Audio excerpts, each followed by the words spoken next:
Hello, வணக்கம். இன்றைக்கி நம்ம பார்க்க போகிற கதை நீல நிற நரியின் கதை. நரி பற்றி தெரியுமா? நரி யாராவது பார்த்துருக்கீங்களா? அப்படியே பார்த்துருந்தாலும் ப்ளூ கலர் நரி யாராவது பார்த்துருக்கீங்களா? பார்த்ததில்ல தானே? சரி, இந்த கதையில் பார்ப்போம் நரி எப்படி ப்ளூ கலர் ஆச்சுன்னு. ஒரு காட்டில் ஒரு சின்ன நரி ஒன்று இருக்குது. அந்த நரி என்னாச்சு, ரொம்ப பசி எடுத்து பக்கத்தில் ஒரு ஊர் இருக்குது, அந்த ஊருக்குள்ளே ஏதாவது சாப்பிடலாம் அப்படின்னு சொல்லி இறை தேடி அந்த ஊருக்குள்ளே போகுது. அப்படி போகும்போது அங்கே ஏதாவது கோழி வாத்து ஏதாவது கிடைக்கும்னு சொல்லி அந்த ஊருக்குள்ளே போய் தேடி சாப்பிட்டு வர்றது அதனோட வழக்கம். ஒரு நாள் அப்படி போயிருக்கும்போது என்ன ஆகுது, நைட்டு இருட்டாயிடுச்சு. இருட்டில் யாரோ துரத்த வேகமாக அங்கேருந்து ஓடி வந்த நரி ஒரு தொட்டிக்குள்ளே விழுந்துருச்சு. அந்த தொட்டி யாருடையதுன்னு பார்த்தீங்கன்னா, துணி துவைக்கிற ஒருத்தரோட தொட்டி. அவர் என்ன பண்ணி வச்சுருக்காரு, அதில் நீல நிற சாயத்தை கலக்கி ஏதோ துணிகளுக்கு சாயம் போட்டிருக்காரு.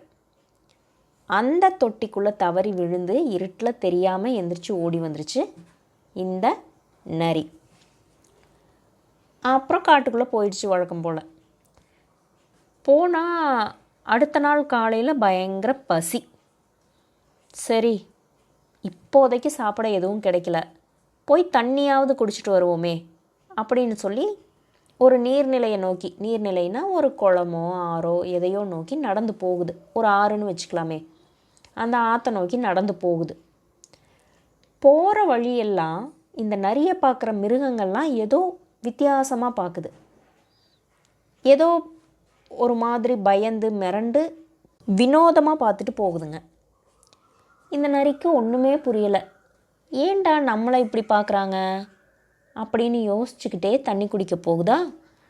போய் அந்த ஆற்றுக்குள்ளே குனிஞ்சு பார்க்கும்போது அந்த தண்ணியில் இதனோட பிம்பம் தெரியுது. அதில் பார்த்தா இது என்ன கலரில் இருக்குது, நீல கலரில் இருக்குது. அப்போ தான் இந்த நரிக்கு விஷயமே புரியுது. ஓஹோ, இதனால தான் எல்லோரும் நம்மளை வினோதமாக பார்த்துட்டு போகிறாங்களோ. சரி சரி, இருக்கட்டும் இருக்கட்டும் அப்படின்னு யோசிச்சுக்கிட்டே திரும்பி வருது. திரும்பி வரும்போதும் பார்த்தா எல்லா மிருகங்களும் இதை பார்த்து கொஞ்சம் பயப்படுது.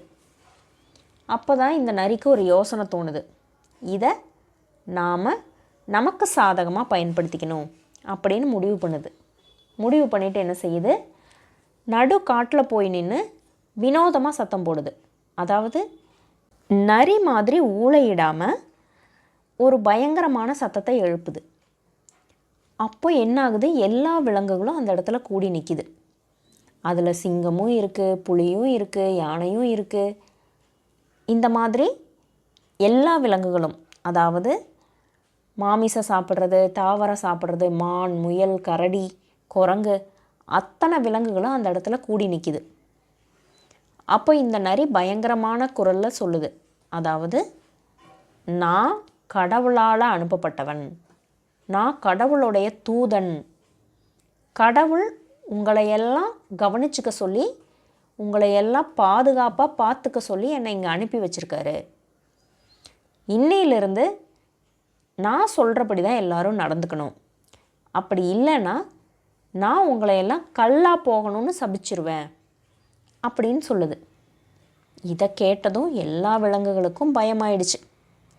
என்னடா இது, இப்படி ஒரு பிரச்சனையா நமக்கு அப்படின்னு சிங்கம் கூட யோசிக்குது. காட்டு ராஜாவான சிங்கம் கூட பயந்து ஏதேதோ யோசிக்குது. கடவுளோட தூதன்னு சொல்லியாச்சே, யார் என்ன செய்ய முடியும்? எல்லாரும் சரிங்க மகாராஜா, சரிங்க மகாராஜான்னு கும்பிடு போட்டுட்டு அவங்கவுங்க வேலையை பார்க்க போயிடுறாங்க. அப்போ இருந்து நரியோட அட்டூழியம் ஆரம்பமாகுது.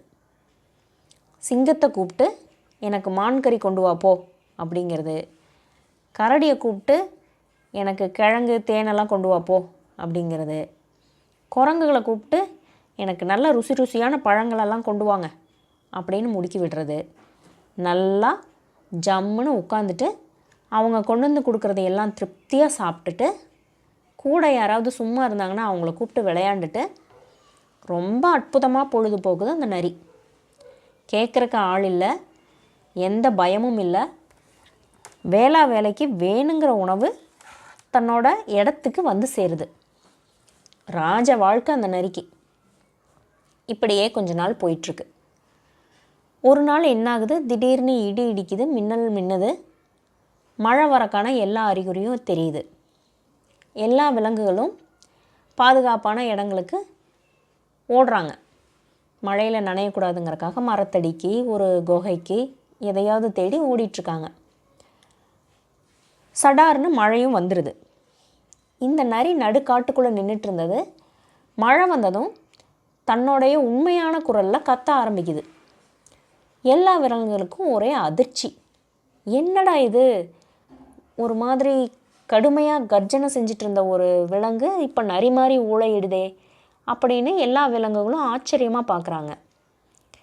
அப்போ மழையில் இந்த நரி நனைய ஆரம்பிச்சிருச்சு. அதுக்கு ஒதுங்கிறதுக்கு இடம் எங்கேயும் கிடைக்கல. மழையில் நனைய நனைய அதனோட நீல சாயம் மழை தண்ணியில் கரைஞ்சி அப்படியே போகுது. பார்த்தா சாயம் பூரா போனதுக்கப்புறம் அது ஒரு சாதாரண நரி. எல்லா விலங்குகளுக்கும் கோபம் வந்துருச்சு. இந்த சாதாரண நரி தான் நம்மளை இவ்வளோ நாள் ஏமாற்றிக்கிட்டு இருந்ததா?